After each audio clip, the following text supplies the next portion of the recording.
नमस्कार दोस्तों, स्वागत है आप सभी लोगों का फिर से एक नए वीडियो में। तो दोस्तों आज हम लोग क्लास 7th ज्योग्राफी एनसीईआरटी का 5th चैप्टर कंप्लीट करने वाले हैं। 4 चैप्टर ऑलरेडी कंप्लीट कर लिए हैं। क्लास 6 की एनसीईआरटी भी हमने कंप्लीट कर ली है, जिसकी प्लेलिस्ट आपको इस चैनल में मिल जाएगी।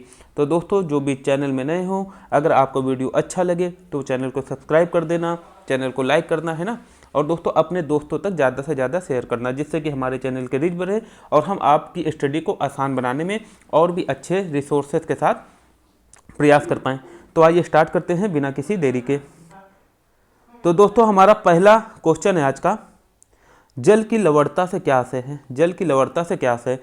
तो दोस्तों याद रखना, 1000 ग्राम जल में मौजूद जो नमक की मात्रा होती है उसे ही जल की लवणता कहते हैं। क्या कहते हैं? जल की लवणता कहते हैं। जैसे कि दोस्तों जो नदियों का जल है वो लवण नहीं होता, ठीक, वो अलवण जल होता है, क्योंकि वो हमारे पीने योग्य होता है। लेकिन जो महासागरीय जल होता है वो हम लोग नहीं पी सकते, क्योंकि वो नमक की मात्रा उसमें काफ़ी होती है। पता चला हम लोगों ने अपनी प्यास बुझाने के लिए महासागरीय जल को पिया तो उससे हमारी प्यास जो है वो और बढ़ जाएगी, ठीक, ना कि खत्म होगी। तो दोस्तों इसका पहला ऑप्शन कौन सा करेक्ट हो जाएगा? 1000 ग्राम जल में मौजूद नमक की मात्रा। नेक्स्ट है दोस्तों, अलवण जल का सर्वाधिक भाग किस रूप में पाया जाता है। तो दोस्तों याद रखना, जो अलवण जल है वो जमा हुए रूप में, अलवण मतलब जो हम लोग पी सकते हैं। देखिए 97% जो भाग है, कितना 97% जो भाग है वो तो महासागर के रूप में, ठीक, 97% से ज़्यादा, लगभग 97.3%, 97.3 या 97.5% जो भाग है वो हमें किस रूप में मिला हुआ है पृथ्वी में? महासागर के रूप में, जिसको हम लोग पीने में यूज नहीं कर सकते। अच्छा, जो पीने में यूज कर सकते हैं वो दोस्तों उसमें भी दोस्तों जो ज़्यादातर भाग है वो जमा हुआ है, ठीक, इसमें ग्लेशियर के रूप में जमा हुआ है। और भी दोस्तों उसके बाद जो आधे से ज़्यादा भाग है ना, जो बाकी का जो बचा भाग है उसमें भी दोस्तों मैक्सिमम जो भाग है वो भूमिगत जल के रूप में है। अतः हम लोग देखिए, कहने का तात्पर्य ये है कि जो 97% भाग है वो है महासागर के रूप में, ठीक। फिर उसके बाद दोस्तों जो जमा हुआ जल है वो 2% भाग है, कितना? 2%। तो टोटल कितना? 99% भाग अब खत्म हो गया, मतलब कि अब इसका हम लोग यूज नहीं कर सकते अच्छे से, ठीक। देख लीजिए कितना, मतलब 100% में 99% तो हम लोग यूज ही नहीं कर सकते। इसीलिए दोस्तों जल की जो कमी है हमें अनुभव होती है। अच्छा, बाकी कितना भाग बचा? अब इसमें भी दोस्तों 1% में जो 0.68% भाग है, कितना? 0.68% भाग है वो दोस्तों किस रूप में है? वो भूमिगत जल के रूप में, मतलब कि वो जो जमीन है, भूमि है, उसके अंदर है जल, ठीक। अब दोस्तों इसमें भी दोस्तों जो 0.09% जल है वो दोस्तों हमें मिला हुआ है झीलों के अलवण जल के रूप में। किसमें? झीलों के अलवण जल के रूप में, ठीक।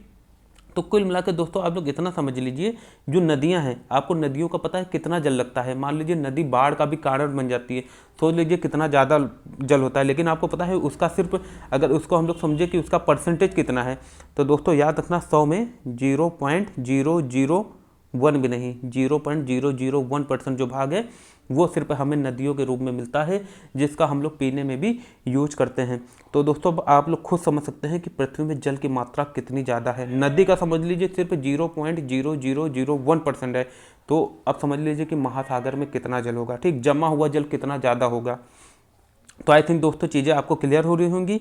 तो इसमें जो पूछा गया है, अलवण जल का सर्वाधिक भाग किस रूप में पाया जाता है।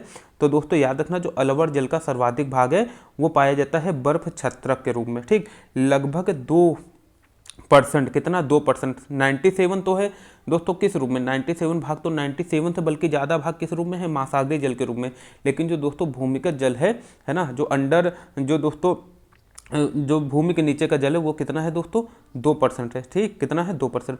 तो मतलब कि जो बर्फ छत्रक वाला है, जमा हुआ जो जल है वो 2%, और जो भूमिगत जल है वही 0.68% है। तो आइए आगे चलते हैं। नेक्स्ट दोस्तों, पृथ्वी की सतह का कितना भाग जल से ढका हुआ है? किससे दोस्तों? जल से। थोड़ा सा दोस्तों मिसप्रिंट है, आप लोग समझ जाइएगा। पृथ्वी की सतह का कितना भाग जल से ढका हुआ है?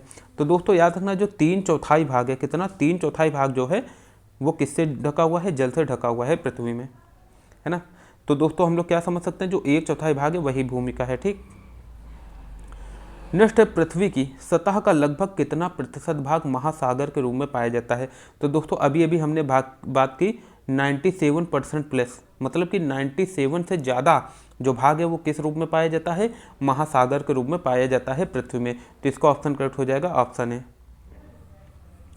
इसके बाद दोस्तों कह रहा है निम्नलिखित में से किस सागर में नमक की अधिकता पाई जाती है। तो दोस्तों आप लोगों ने काफ़ी बार सुना भी होगा, एक ऐसा सागर है जहाँ पर मतलब कि आप लोग कितना भी कोशिश करो डूबोगे नहीं, ठीक, उसमें तैरते रहोगे, उसमें प्लो करते ही रहेंगे। क्यों दोस्तों? क्योंकि जो उसमें नमक की मात्रा बहुत ज़्यादा है, और वो है दोस्तों इजराइल का मृत सागर। कहाँ का?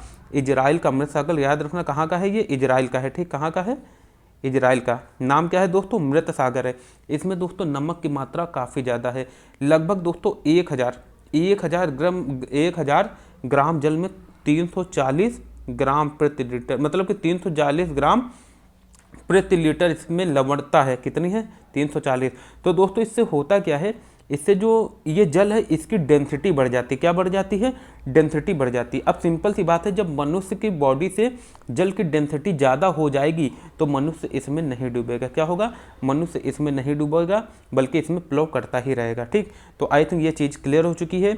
सिंपल सा क्वेश्चन अगर पूछ दें, है ना, हालांकि यूपीएससी जो है वो घुमा के पूछ सकता है कि आखिर क्यों नहीं डूबते, तो इसमें आप बता देना जो इसकी डेंसिटी है वो बढ़ जाती है, जो इसका घनत्व है वो बढ़ जाता है, ठीक।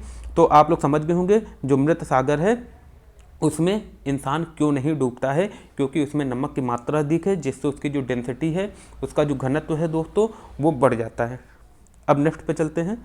नेक्स्ट है विश्व जल दिवस कब मनाया जाता है। हालांकि जब हम लोग जल चैप्टर की बात कर रहे हैं तो ये हमें पता होना चाहिए कि विश्व जल दिवस कब मनाया जाता है। तो दोस्तों याद रखना, विश्व जो जल दिवस है वो बनाया जाता है 22 मार्च को। कब मनाया जाता है दोस्तों? 22 मार्च को विश्व जल दिवस के रूप में हम लोग मनाते हैं, ठीक। नेक्स्ट है सुनामी किस भाषा का शब्द है। तो हालांकि दोस्तों आपने सुनामी जो शब्द है वो काफ़ी बार सुना होगा। जैसे अपने इंडिया में इसे चक्रवात भी कहा जाता है ना, ऑस्ट्रेलिया में विली विली कहा जाता है। इसका मतलब अलग अलग जगह अलग अलग नाम से इसको पहचाना जाता है। तो दोस्तों जो सुनामी शब्द है वो है जापानी भाषा का शब्द। किस भाषा का शब्द है? जापानी भाषा का शब्द है। आप लोग ये भी अच्छे से याद रखना। नेक्स्ट है ज्वार भाटा के संदर्भ में निम्नलिखित में से कौन सा कथन सत्य है। दिन में 2 बार नियम से महासागरीय जल का उठना, है ना, उठना एवं गिरना ज्वार भाटा कहलाता है। बिल्कुल दोस्तों आप लोग देखते होंगे जो कभी कभी जो है तट जो होता है वो पूरा पानी से ढक जाता है महासागरीय जल से, और कभी कभी ये जो तट है एकदम जो जल है वो पीछे चला जाता है, ठीक। तो दोस्तों जब ये जल आगे आता है इसको हम लोग कहते हैं दोस्तों कहते हैं क्या? ज्वार। लेकिन जब ये पीछे चला जाता है तो दोस्तों इसे ही हम लोग भाटा कहते हैं। तो जो तीनों को जो सेंटेंस बन रहे हैं ये एकदम करेक्ट है। देखिए क्या बन रहे हैं। पहला है दिन में 2 बार नियम से महासागरीय जल का उठना एवं गिरना ज्वार भाटा कहलाता है, ये एकदम करेक्ट है। फिर नेक्स्ट है दोस्तों जल का उच्चतम स्तर तक आना ज्वार कहलाता है। मतलब कि जब जो जल है वो एकदम तट को ढक लेता है, आके तट तक आ जाता है, तट को डुबो देता है, तो दोस्तों ये कहलाता है ज्वार। लेकिन जब ये फिर से पीछे चला जाता है ना, जल का अपने निम्नतम स्तर तक आकर तट से पीछे चले जाना भाटा कहलाता है। तो आप लोग याद रखना ज्वार का मतलब है आगे आना, है ना, मतलब कि तट को डुबो देना, और जो भाटा का मतलब है वो पीछे चला जाना, ठीक। या आप लोग ऐसे याद रख सकते हो। देखिए नाम इसका किससे फेमस है? ज्वार भाटा, है ना। तो पहला शब्द क्या आ रहा है? ज्वार, है ना, सबसे आगे ज्वार है, तो सिंपल सी बात है अब इसमें जो है जल आगे तक आ जाएगा, और भाटा देखिए पीछे है शब्द, तो जो भाटा का मतलब है जल पीछे चला जाएगा, ठीक। तो आप लोग सिंपल से याद रखना, है ना, बहुत ज़्यादा चीज़ों को क्रिटिकल जो है ट्रिपिकल बनाने की कोई ज़रूरत नहीं है। तो इतना दोस्तों अच्छे से आपको समझ में आ चुका होगा। इसका ऑप्शन करेक्ट हो जाएगा उपयुक्त सभी, ठीक। नेक्स्ट है सबसे उच्च ज्वार या वृहत ज्वार किस समय आते हैं। दोस्तों याद रखना जब चंद्रमा और पृथ्वी, सूर्य, चंद्रमा एवं पृथ्वी तीनों एक सीध में होते हैं तब वृहत ज्वार आते हैं, जिसे हम लोग उच्च ज्वार भी कहते हैं या वृहत ज्वार। तो दोस्तों ये पूर्णिमा के दिन, अमावस्या के दिन, तथा ये तीसरा जो कंडीशन है, क्योंकि पूर्णिमा अमावस्या में ये कंडीशन ही होती है सी नंबर वाली। तो ये जो तीनों है दोस्तों वो कथन सत्य हो जाएंगे। आप लोग याद रखना कुछ भी सेंटेंस बना सकता है, कुछ भी स्टेटमेंट जो है वो दे सकता है आपको चीज़ों को समझते हुए चलना है। ये देख लीजिए दोस्तों। अच्छा लघु ज्वार कब आता है ये आप लोग अच्छे से समझ लीजिए। होता क्या है दोस्तों, जब सूर्य और पृथ्वी और चंद्रमा एक सीध में नहीं होते, तो जब इनका दोस्तों गुरुत्वाकर्षण बल होता है दोनों का, ये काउंटर हो जाता है। क्या हो जाता है? काउंटर हो जाता है, ठीक, पृथ्वी पर। तो दोस्तों उतना ज़्यादा गुरुत्वाकर्षण बल काम नहीं करता है पृथ्वी पर, इसलिए दोस्तों इस समय लघु ज्वार भाटा आता है। कैसा आता है? लघु ज्वार भाटा जो है इस टाइम में आता है, ठीक, याद रखना। लेकिन जब दोस्तों सूर्य, चंद्रमा तथा पृथ्वी तीनों एक सीध में होते हैं, ये देखिए इसमें देख लीजिए, इसमें आपको समझ में आएगा। ये देखिए ये देखिए ये सूरज है, ये चंद्रमा, ये पृथ्वी। जब दोस्तों तीनों एक सीध में आते हैं, अब पृथ्वी पर ज़्यादा गुरुत्वाकर्षण बल काम मतलब कि करने लगता है। तो दोस्तों इस समय जो है वृहत ज्वार भाटा आते हैं। ये जो दोनों कंडीशन है दोस्तों याद रखना, ये देखिए जब तीनों ही एक सीध में हो, चाहे कोई किधर भी हो, ठीक, इस समय दोस्तों वृहत ज्वार आते हैं। तो आप लोग अच्छे से याद रखना, अगर सेंटेंस कुछ भी बने, पूर्णिमा बने, अमावस्या बने या तीनों एक सीध में बने, तो दोस्तों तीनों में ही वृहत ज्वार आते हैं समुद्र में, है ना, तो याद रखना। अच्छा, जब वृहत ज्वार आता है तो दोस्तों होता क्या है, जब वृहत ज्वार आएगा तो जो समुद्र का जल है ना, वो काफ़ी तेज़ी से कहाँ आता है, तट के पास। तो दोस्तों ये मछुआरों के लिए मछली पकड़ना आसान हो जाता है, मछली आसानी से समुद्र तक आ जाती हैं। तो दोस्तों चीज़ें क्लियर हो चुकी होंगी। अब हम लोग चलते हैं आगे। नेक्स्ट दोस्तों, निम्नलिखित में से कौन सी महासागरीय धारा ठंडी होती है। तो दोस्तों देखिए दो जो जलधाराएं हैं, महासागरीय जलधाराएं हैं, वो काफ़ी पूछी जाती हैं, आप इसको अच्छे से याद रखना है। एक तो है लेब्राडोर और दूसरा हो गया दोस्तों गल्फ स्ट्रीम। तो दोस्तों देखिए गल्फ स्ट्रीम, देखिए गल्फ स्ट्रीम जो है ये है गर्म जल, ये है गर्म, मतलब कि ये महासागरीय जो जलधारा है ये गर्म होती है, और जो लेब्राडोर है दोस्तों ये ठंडी होती है। अच्छा, इसको याद कैसे रखोगे, देखिए गल्फ स्ट्रीम, स्ट्रीम के आगे क्या लिखा हुआ है, स्ट्रीम से अगर आप लोग ट्री का जो ये री वाली मात्रा है इसको हटा दो तो क्या बचेगा दोस्तों, स्टीम। और आपको पता है स्टीम माने क्या होता है, भाप होता है। क्या होता है, भाप। अच्छा, जो भाप होती है कैसी होती है, गर्म होती है ना, तो आप लोग इससे याद रखिए जो गल्फ स्ट्रीम है वो होती है गर्म जलधारा, ठीक, गर्म महासागरीय जलधारा। लेकिन अगर बात की जाए लेब्राडोर तो ये इसका उल्टा हो जाएगा, क्या हो जाएगा, ठंडी महासागरीय जलधारा ये होगी। तो चीज़ क्लियर हो चुकी होगी दोस्तों। ए तथा बी में से कौन सा करेक्ट हो जाएगा आपका दोस्तों, ए तथा बी में से क्या पूछा है, महासागरीय जो धारा है वो ठंडी होती है। तो दोस्तों याद रखना जो लेब्राडोर है ये ठंडी होती है, जो गल्फ स्ट्रीम है ये गर्म होती है। फिर है दोस्तों, निम्नलिखित में से भूमध्य सागर को 2 बार कौन सी नदी काटती है। तो दोस्तों अभी हम लोग इसको चित्र के माध्यम से देखेंगे, फिगर के माध्यम से। दोस्तों कांगो नदी है, ये काफ़ी बार एग्जाम में पूछा गया क्वेश्चन है, मोस्ट इंपॉर्टेंट क्वेश्चन है। जो कांगो नदी है दोस्तों ये किसको काटती है, ये भूमध्य सागर को, भूमध्य सागर को नहीं दोस्तों, ये थोड़ा सा मिसप्रिंट हुआ है, इसको आप लोग याद रखना अच्छे से। अगर बात किया जाए भूमध्य रेखा को, किसको, भूमध्य रेखा को दोस्तों ये नदी 2 बार काटती है, ठीक। निम्नलिखित में से कौन सा नदी, तो भूमध्य रेखा को कांगो नदी 2 बार काटती है, ठीक। ये कुछ इस तरह से काटती है, ठीक। ये दोस्तों क्या होता है, ये है भूमध्य रेखा 0 डिग्री, और यहाँ से जाती है कौन, कांगो नदी, और फिर वापस, मतलब कि 2 बार इसको काटती है, ठीक। कैसे काटती है, 2 बार जो है इसको काटती है, याद रखना। अब चलते हैं हम लोग नेक्स्ट क्वेश्चन पे। अच्छा, जो ऑरेंज नदी है दोस्तों ये भी किस में है, अफ्रीका महाद्वीप में है, ठीक, याद रखना आप लोग।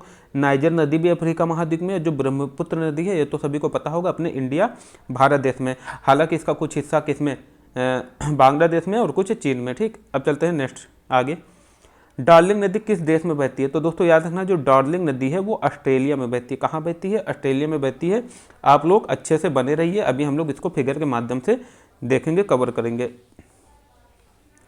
अब दोस्तों कह रहा है विश्व की सबसे बड़ी नदी अमेजान नदी किस महाद्वीप में स्थित है। विश्व की सबसे बड़ी नदी अमेजान नदी किस, मतलब कि जो अमेजन नदी है वो किस महाद्वीप में स्थित है। तो दोस्तों इसके बारे में हमने अच्छे से कई बार बात कर चुके हैं। जो भी इस चैनल में पहले से बने हुए हैं तो इनको काफ़ी चीज़ें पहले से पता होगी, लेकिन जिसे नहीं पता है वो अभी समझ लीजिए।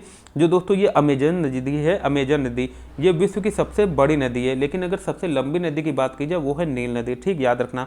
अच्छा, अगर ये पूछ दे कि किस नदी का जो अपवाह सिस्टम है, जो ड्रेनेज सिस्टम है या अपवाह द्रोणी है वो सबसे बड़ी है, ठीक, तो दोस्तों वो भी याद रखना। अगर पूछ दे कि अपवाह तंत्र कुछ भी पूछ दे वो भी दोस्तों अमेजन नदी का है। किसका है, अमेजन नदी का, ठीक।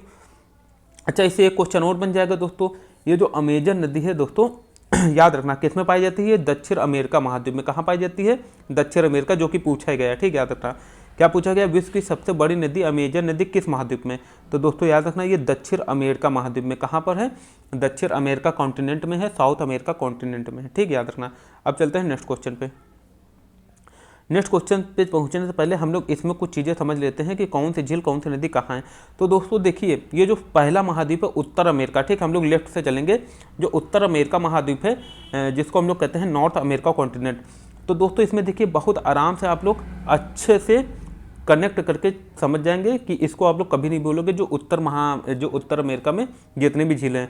देखिए सबसे पहले तो ये है कहाँ पर, ये देखिए हम मार्क कर रहे हैं, यहाँ पर देखिए 2 झीलें, एक है बियर झील और दूसरा है स्लेव झील। अच्छा देखिए, बियर आपने नाम सुना होगा, बियर जो आदमी अपना जो नशे वशे के लिए पीता है, हालांकि अच्छी चीज़ नहीं है, लेकिन देखिए आप लोग यहाँ पर ज़्यादा माइंड बंद मत करना, हमें सिर्फ अब मकसद है कि आपको याद कराना कि आप लोग कभी भूलो ना। अच्छा, बियर अगर पियोगे तो क्या होगा, बियर पियोगे तो आपका जो माइंड है वो काम नहीं करेगा, मतलब कि थोड़ा सा जो है इधर उधर हिलोगे डुलोगे, तो आपको आसानी से जो है इंसान स्लेव बना देगा। क्या बना देगा, स्लेव बना देगा। अच्छा, इसके बाद उल्टा देखिए, बियर से ही तो आदमी क्या करता है, पेग लगाता है। तो विनीपेग झील कहाँ है दोस्तों, उत्तर अमेरिका महाद्वीप में। अच्छा, पेग लगाने के बाद जो है इंसान खुद को सुपीरियर समझने लगता है, हालांकि वो होता नहीं है। तो दोस्तों जो सुपीरियर झील है वो भी कहाँ पर है दोस्तों, उत्तरी अमेरिका महाद्वीप में। इसके बाद है दोस्तों ह्यूरन झील। कौन सी, ह्यूरन झील। अच्छा, जब आदमी सुपीरियर खुद को समझेगा तो बहुत तेज भागेगा, ठीक है, रन झील है ना। तो इससे समझ लीजिए दोस्तों, जितना भी है दोस्तों, बियर झील, स्लेव झील, विनीपेग झील, सुपीरियर झील और ह्यूरन झील, ये सब कहाँ पाई जाती है दोस्तों, उत्तर अमेरिका महाद्वीप में पाई जाती है। एक मिसिसिपी नदी है दोस्तों, ये भी यहाँ पर पाई जाती है, और जो साल्ट लेक सिटी है ये भी यहीं पर पाई जाती है, ठीक। अमेजन नदी की हमने बात कर ली है दोस्तों। नाइजर नदी आपको पता है, जो नाइजीरिया कंट्री है वो अफ्रीका कॉन्टिनेंट में है, तो ये भी याद रखना, नाइजर नदी जो है कहाँ पाई जाती है, अफ्रीका महाद्वीप में। कांगो नदी की अभी हमने बात कर ली है। ये देखिए दोस्तों, ये देखिए ये ऐसे काट रही है, काट रही कि नहीं काट रही है, किसको काट रही है, भूमध्य रेखा को 2 बार काट रही है, ठीक। तो कांगो नदी भी कहाँ पर है दोस्तों, यहीं पर है। जो विक्टोरिया झील है दोस्तों, ये भी कहाँ पर है, अफ्रीका महाद्वीप में, ठीक। अच्छा, हमने एक चीज़ और बात की थी विक्टोरिया झील के बारे में, कि दोस्तों जो विक्टोरिया जलप्रपात है ना, ये किस 2 देशों की सीमा पर स्थित है। तो दोस्तों याद रखना, ये जिम्बाब्वे और जाम्बिया की सीमा पर स्थित है। इससे पहले हमने बात की थी विश्व का सबसे ऊंचा जलप्रपात कौन सा है, वो है एंजल जलप्रपात। कहाँ पर है, वेनेजुएला में है। वेनेजुएला दोस्तों कहाँ है, वो दक्षिण अमेरिका कॉन्टिनेंट में है। एक हमने और बात की थी, नियाग्रा जलप्रपात जो है वो किन 2 देशों की सीमा में है, तो दोस्तों वो है अमेरिका तथा कनाडा की सीमा में। देखिए दोस्तों, जितने भी प्लेलिस्ट में वीडियो पढ़े हैं, आप लोग लाइन से देख लेना, क्योंकि बहुत बड़े नहीं है कि आपका बहुत ज़्यादा टाइम जाए। आप अगर चाहे तो एक दिन में पूरी जो प्लेलिस्ट है वो कंप्लीट कर सकते हो, 1.5x या 2x की स्पीड में देख के। ये आप लोग अच्छे से समझना दोस्तों, इधर उधर भटकने से बेटर है आप लोग एक बार सिस्टमेटिक ढंग से अध्ययन कर लीजिए, ठीक, पढ़ाई कर लीजिए।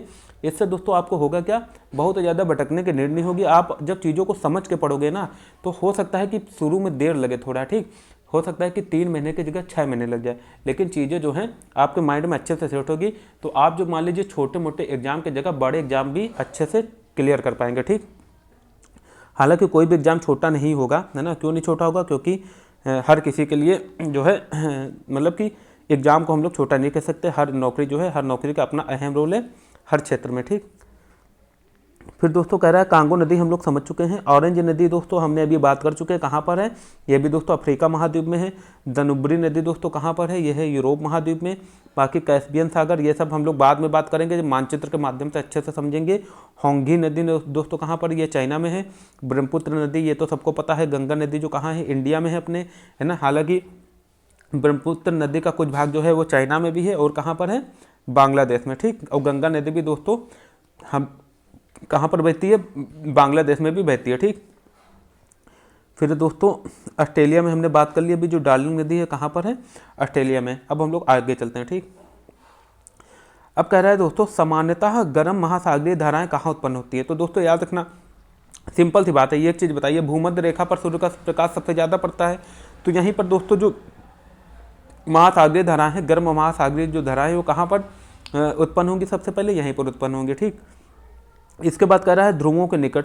दोस्तों ध्रुवों के निकट क्या होगा, जो ध्रुवों पर जो सूर्य का प्रकाश है वो क्षितिज से ऊपर जा ही नहीं पाता, तो सिंपल सी बात है, वहाँ पर हमेशा वैसे ही बर्फ जमी रहती है, चाहे आप लोग उत्तरी ध्रुव देख लें या दक्षिणी ध्रुव। तो यहाँ पर जो महासागरीय धाराएं हैं वो भी कहाँ कैसी उत्पन्न होंगी, ठंडी उत्पन्न होंगी, ठीक। तो याद रखना, इससे 2 क्वेश्चन बनेंगे। अगर पूछ दे कि सामान्यतः गर्म महासागरीय धाराएं कहाँ उत्पन्न होती हैं, तो इसका तो दोस्तों करेक्ट हो जाएगा कौन सा, भूमध्य रेखा के निकट। लेकिन अगर पूछ दे सामान्यतः ठंडी महासागरीय धाराएं कहाँ उत्पन्न होती हैं, तो दोस्तों होती हैं ध्रुवों के निकट। और एक चीज़ याद रखना, जो भूमध्य रेखा के निकट उत्पन्न होती हैं ये ध्रुवों की तरफ चलती हैं, लेकिन जो ध्रुवों की तरफ उत्पन्न होती है ये दोस्तों विषुवत रेखा की तरफ जो है वो चलती हैं धाराएँ, ठीक। तो दोस्तों इसका ऑप्शन कौन सा करेक्ट हो जाएगा, इसका हो जाएगा ऑप्शन बी। नेक्स्ट दोस्तों लास्ट क्वेश्चन है आज का, सर्वोत्तम मत्स्य क्षेत्र कहाँ माना जाता है। तो दोस्तों याद रखना, जहाँ पर गर्म और ठंडी, ठीक, ये मान लीजिए गर्म जलधारा है, ये ठंडी। तो जहाँ पर ये दोनों जलधाराएं आकर मिलेंगी, यह सर्वोत्तम मत्स्य क्षेत्र माना जाएगा। क्यों दोस्तों? क्योंकि थोड़ा सा जो है गुनगुना टाइप का जल होगा, तो बहुत गर्म भी अच्छा नहीं होता जल और बहुत ठंडा भी किसी को। अब आप ही ले लीजिए, बहुत ज़्यादा गर्म पानी से नहाने में भी अच्छा नहीं लगेगा और बहुत ज़्यादा ठंडा पानी से भी नहाने में अच्छा नहीं लगेगा। जो नॉर्मल पानी होगा गुनगुना टाइप का, है ना, तो उसमें आप लोगों को बहुत ज़्यादा अच्छा लगेगा, ठीक। हालांकि जब बहुत गर्मी हो तो ठंडे पानी से नहाने में मज़ा आता है, लेकिन दोस्तों वो एक कंडीशन होती है। लेकिन अगर हमेशा की बात की जाए, जो आपको अच्छा करेगा, मतलब कि जिसमें आप हमेशा अच्छे से नहा सकते हैं, तो वो चाहे गर्मी हो चाहे ठंडी हो, वो होता है दोस्तों गुनगुना पानी, ठीक। गुनगुना पानी जो है, या हम लोग ये कह सकते हैं जो ना ज़्यादा गर्म हो और ना ही ज़्यादा ठंडा हो। तो सेम दोस्तों मछली के लिए भी होता है। ये जो क्षेत्र होता है दोस्तों मत्स्य क्षेत्र, मत्स्य पालन के लिए, मतलब कि जो मत्स्य क्षेत्र के लिए काफ़ी ज़्यादा सर्वोत्तम माना जाता है। तो दोस्तों इसका आप लोग अच्छे से समझ गए होंगे, जहाँ गर्म तथा ठंडी जलधाराएं मिलती हैं। तो दोस्तों आज के लिए इतना ही, है ना। आई थिंक आपको चीज़ें क्लियर हो चुकी होंगी। इसी तरह दोस्तों अगर आपको अच्छा लगा हो वीडियो तो चैनल को सब्सक्राइब करना, वीडियो को लाइक करना और अपने दोस्तों में शेयर करना। तो दोस्तों इस चैप्टर में बहुत ज़्यादा कुछ नहीं था। जल के बारे में दोस्तों हम लोग पढ़ेंगे अच्छे से क्लास 9th के बारे में, ठीक। इसमें गंगा नदी तंत्र पढ़ेंगे, है ना, मतलब जो काफ़ी जो चीज़ें हैं वो क्लास 9th के बारे में अच्छे से समझेंगे। यहाँ पर दोस्तों जो कुछ क्वेश्चन बन सकते थे आपके एग्जाम पॉइंट ऑफ दृष्टि से, वो ज़्यादा इंपॉर्टेंट थे, ठीक, जो कि हमने यहाँ पर कवर कर लिए हैं। अब कल फिर मिलेंगे एक नए वीडियो के साथ। तब तक आप लोग को क्या करना है दोस्तों, अच्छे से पढ़ना है, अपना अच्छे से ख्याल रखना है और दोस्तों फुल मोटिवेट रहना है ना। Thank you so much. तब तक के लिए आप लोग अच्छे से पढ़िए, अपना ख्याल रखिए। Thank you so much.